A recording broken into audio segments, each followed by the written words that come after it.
Hello दोस्तों, rail वाला 2.1 में आपका स्वागत है। आइए लूसेंट के सीरीज को आगे बढ़ाते हुए आगे के देखते हैं। लूसेंट में आप लोग याद होगा जो हम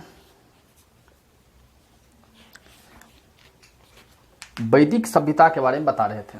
वैदिक सभ्यता का एक बार थोड़ा सा हाईलाइट देने की कोशिश करेंगे। वैदिक सभ्यता को दो भाग में बांटा गया है, ऋग्वैदिक काल और उत्तर वैदिक काल। ऋग्वैदिक काल 1500 से 1000 ईसा पूर्व और उत्तर वैदिक काल 1000 से 600 ईसा पूर्व का। और इसमें बहुत सारा चीज़ बताए थे और उत्तर वैदिक ऋग्वैदिक काल में। आइए अब हम उत्तर वैदिक काल के बारे में जानने की कोशिश करते हैं। उत्तर वैदिक काल के बारे में फर्स्ट क्वेश्चन क्या है?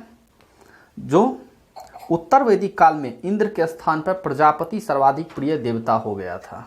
यानी ऋग्वैदिक काल में सबसे प्रिय देवता इंद्र था, लेकिन उत्तर वैदिक काल में इंद्र के स्थान पे कौन आ गए? प्रजापति।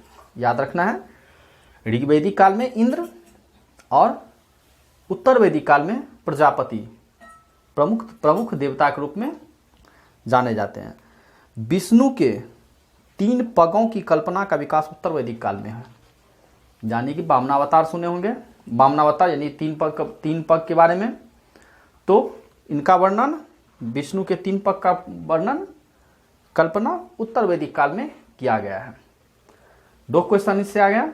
फर्स्ट क्वेश्चन, इंद्र के स्थान पे प्रजापति सर्वाधिक प्रिय देवता उत्तर वैदिक काल में, और विष्णु के 3 पग की व्याख्या, 3 पग की बारे में जानकारी उत्तर वैदिक काल से प्राप्त होती है।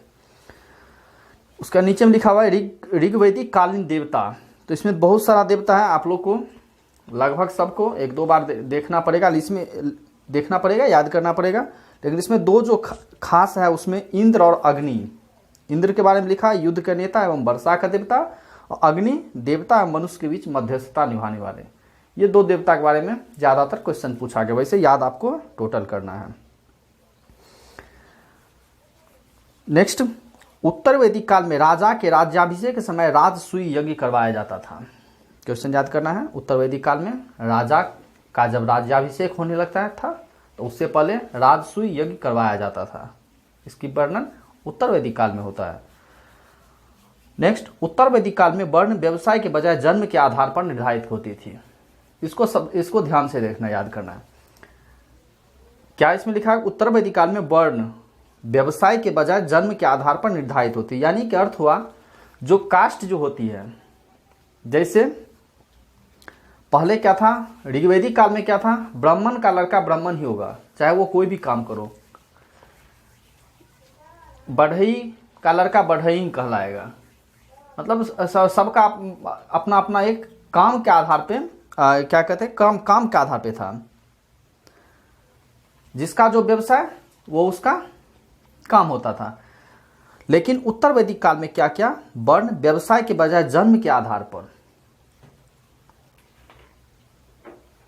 सॉरी हम पीछे कुछ गलती बोले इसमें। यानी कि उत्तर ऋग्वैदिक काल में क्या था, जो वर्ण जो था, कास्ट जो था, वो व्यवसाय पे आधारित था। यानी कि जो व्यवसाय करेगा वो कास्ट में, जैसे ब्राह्मण भी है, उसका लड़का यदि करना लगे कोई बढ़ई का काम, तो वो ब्राह्मण नहीं कहलाएगा, वो बढ़ई कहलाता था। लेकिन उत्तर वैदिक काल में वर्ण क्या था, जन्म के आधार पर। यानी कि ब्राह्मण का लड़का चाहे कुछ भी काम करे ब्राह्मण ही कहलाएगा। बढ़ई का लड़का कुछ भी काम करे, लेकिन वो चाहे बढ़ई का लड़का पूजा पाठ कराने लगे, लेकिन वो ब्राह्मण नहीं कहलाएगा, वो बढ़ई कहलाएगा। कुम्हार का लड़का पूजा पाठ कराने लगे, वो ब्राह्मण नहीं कहलाएगा, कौन कहलाएगा? कुम्हार ही कहलाएगा। लेकिन ऋग्वैदिक काल में था, यदि कुम्हार का लड़का बढ़ई का काम करने लगे तो वो कुम्हार नहीं, बढ़ई कहलाता। बढ़ई का लड़का पूजा पाठ कराने लगे तो वो बढ़ई नहीं, ब्राह्मण कहलाता। लेकिन ऐसा उत्तर वैदिक काल में नहीं हुआ, याद रहना चाहिए। नेक्स्ट, उत्तर वैदिक काल में निष्क एवं शतमान मुद्रा की इकाइयाँ थी। यानी मुद्रा, पैसा किस ढंग का था? निष्क एवं शतमान नाम की। नेक्स्ट, सांख्य दर्शन भारत का सभी दर्शन में सबसे प्राचीन है। क्वेश्चन यहाँ से बहुत बार पूछा गया है, जो सभी दर्शन में सबसे प्राचीन दर्शन किसको कहा गया है? सांख्य दर्शन को। सांख्य दर्शन को सभी धर्मों में, सभी दर्शन में भारत का सबसे प्राचीन कहा गया है। इसके अनुसार मूल तत्व कितने हैं? 25 और प्रकृति प्रथम तत्व है।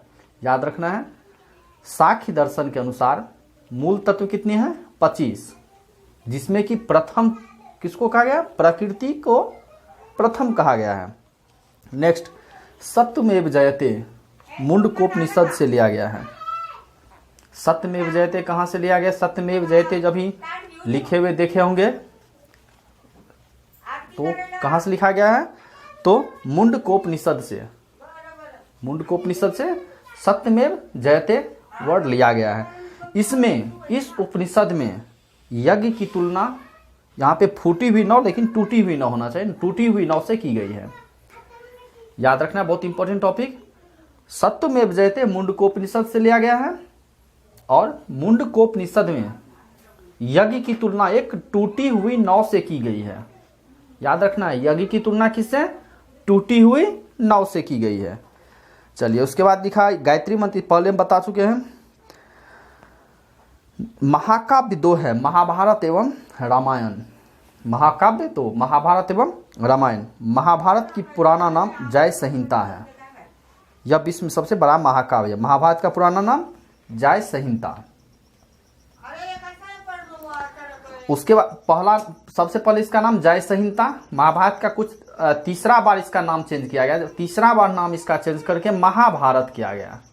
फर्स्ट में इसका नाम जय संहिता है, सेकेंड में इसका नाम भारत या भरत पड़ता था, और चूंकि यह महान क्षेत्र में, बहुत बड़े क्षेत्र में विख्यात हुआ, इसलिए इसका नाम महाभारत रखा गया।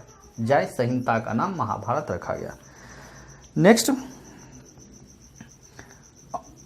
अब इसमें कुछ टॉपिक, उत्तर वैदिक काल में कुछ टॉपिक इसमें पढ़ने लायक नहीं, लेकिन जो लूसेंट में नहीं उसके अलावा हम कुछ बताने की कोशिश करें, आप लोग नोट किया करें।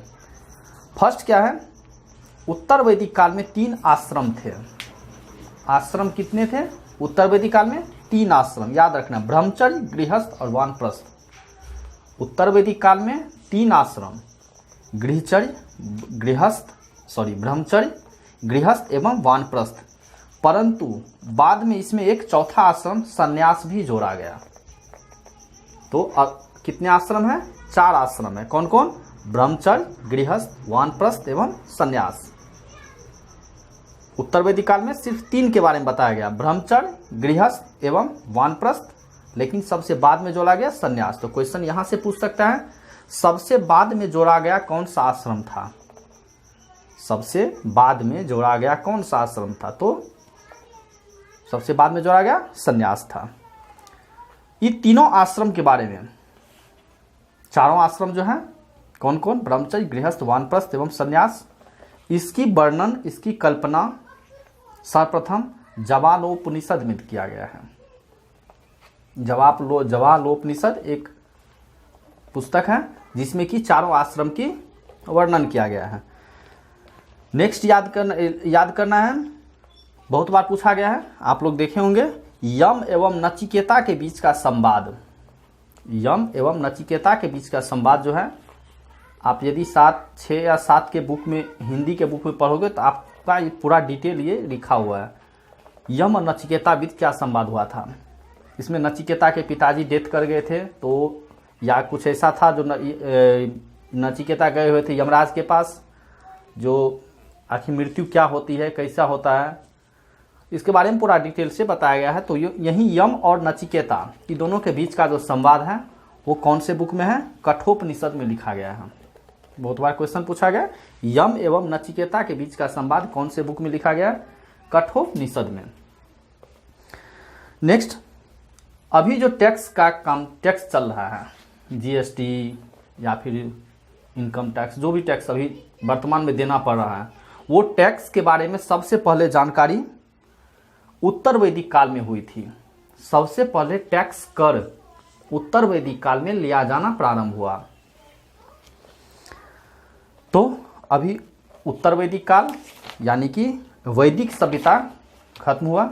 नेक्स्ट टॉपिक हम देखते हैं। नेक्स्ट नीचे में है महाजनपद का उदय। आज हम जैन धर्म से ऊपर पूरा क्लियर करना चाहेंगे। महाजनपद का उदय, तो इसमें फर्स्ट क्वेश्चन याद रखना है, भारतवर्ष में कुल 16 महाजनपद, भारतवर्ष को कुल 16 महाजनपद में बांटा गया है, टोटल 16 में। यह 16 महाजनपद का वर्णन इसमें लूसेंट में नहीं लिखा हुआ है, लेकिन आप नोट करके लिखिएगा। जो बौद्ध ग्रंथ अंगुत्तर निकाय में एवं जैन ग्रंथ भगवती सूत्र में बताया गया है।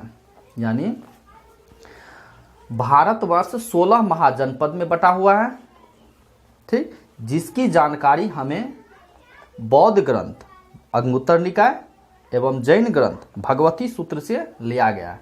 यह क्वेश्चन बीपीएससी 2004 में पूछा गया है। बीपीएससी 2004 में क्या क्वेश्चन है? क्वेश्चन था जो महाजनपदों का वर्णन बौद्ध ग्रंथ के किस बौद्ध ग्रंथ से बताया गया है। महाजनपद का वर्णन किस बौद्ध ग्रंथ में बताया गया था? बौद्ध ग्रंथ अंगुत्तर निकाय एवं जैन ग्रंथ भगवती सूत्र में। अब इसमें 16 महाजनपद हैं। 16 महाजनपद आपको यदि याद हो जाए तो अच्छी बात है, नहीं तो 16 में दो तीन में ही मात्र पूछता है, जिसमें कि हम बताना चाहेंगे। फर्स्ट का जो है अंग की राजधानी चंपा, बहुत बार पूछता है। उसका मगध की राजधानी ग्रीबज या राजगिरी। ये मगध की राजधानी ग्रीबज या राजगिरी बिहार एसआई में बहुत बार पूछा गया है। साथ ही साथ 2010 के बीपीएससी में लगातार तीन चार बार 2010, 11, 2010, 9, 10, 11 में मगध की राजधानी ग्रीबज या राजगिरी कंटिन्यू पूछा गया है। तो स्टार्टिंग का 2 याद रखना है और लास्ट में 2 है, उसको क्या है? अस्मक की राजधानी पोटली या पोतन कहलाता था। इसको इसलिए याद रखना है कि दक्षिण भारत का एकमात्र जनपद है, दक्षिण भारत की एकमात्र जनपद है। सब आप जितना देखिएगा सब उत्तर भारत में, गंगा के उत्तर साइड का, गंगा के उत्तरी यानी कि उत्तर भारत में, यानी कि भागलपुर, पटना, वाराणसी जो भी देखेंगे टोटल उत्तरी भारत का है। लेकिन गंगा नहीं, गंगा बिहार में होता है, उत्तरी बिहार, दक्षिण बिहार, गंगा के उत्तर साइड का उत्तरी बिहार और दक्षिण बिहार कहलाता है। सिर्फ भारत के उत्तरी भाग में, यानी कि उत्तरी भारत में। लेकिन यदि आप 2 देखोगे, अस्मक गोदावरी नदी के क्षेत्र में दक्षिण भारत का एकमात्र जनपद है जो दक्षिण भारत में। और नेक्स्ट गांधार की राजधानी जिसकी तक्षशिला है, जो भारत से बाहर एकमात्र जनपद है, जो पाकिस्तान में स्थित है। तो 4 याद रखना है। अंग की राजधानी चंपा, मगध की राजधानी ग्रीबज एवं राजगिरी, अस्मक की राजधानी पोटली या पोतन जो कि दक्षिण भारत की एकमात्र जनपद है, और गांधार की राजधानी तक्षशिला जो कि भारत से बाहर की फर्स्ट एकमात्र जनपद है। तो अभी आप लोगों ने महाजनपद तक देखें। नेक्स्ट वीडियो में जैन धर्म और बौद्ध धर्म को कंप्लीट करने की कोशिश करेंगे। तब तक के लिए आप चैनल पे बने रहिए। आगे में जीडी का वैकेंसी है, जीडी के वैकेंसी के लिए बहुत ज़रूरी आप लोग को जीडी का फॉर्म कैसे फिलअप किया जाएगा, कितनी सारी वैकेंसी, टोटल चीज़ के बारे में डिटेल से बताया गया है।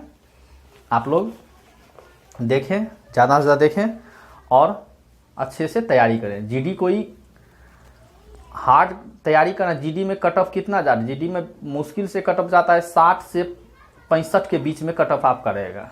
60 से 65 बहुत हो गया, क्योंकि जीडी में वही लड़का जाता है क्वालिफाई करता है। जीडी का क्राइटेरिया बहुत, जिसका हाइट होनी चाहिए, जिसका दौड़ अच्छा होना चाहिए। तो अक्सर जो लड़का पढ़ने वाले होते हैं वो फिजिकल में कम वीक होते हैं। पढ़ने वाले लड़का ज़्यादातर फिजिकल में वीक होते हैं। तो यदि आप 60 से 65 के बीच में आप कट ऑफ नंबर ला रहे हैं तो आप जीडी के लिए क्वालिफाई 100% करेंगे। और उसमें मेन फोकस रहता है आपको फिजिकल पे। फिजिकल बहुत उसका क्लियर करने में प्रॉब्लम होती है, तो फिजिकल उसमें थोड़ा सा ज़्यादा ध्यान देना है फिजिकल को। और पीटी का कट ऑफ बहुत कम जाएगा। आप लोग अच्छा से तैयारी करें।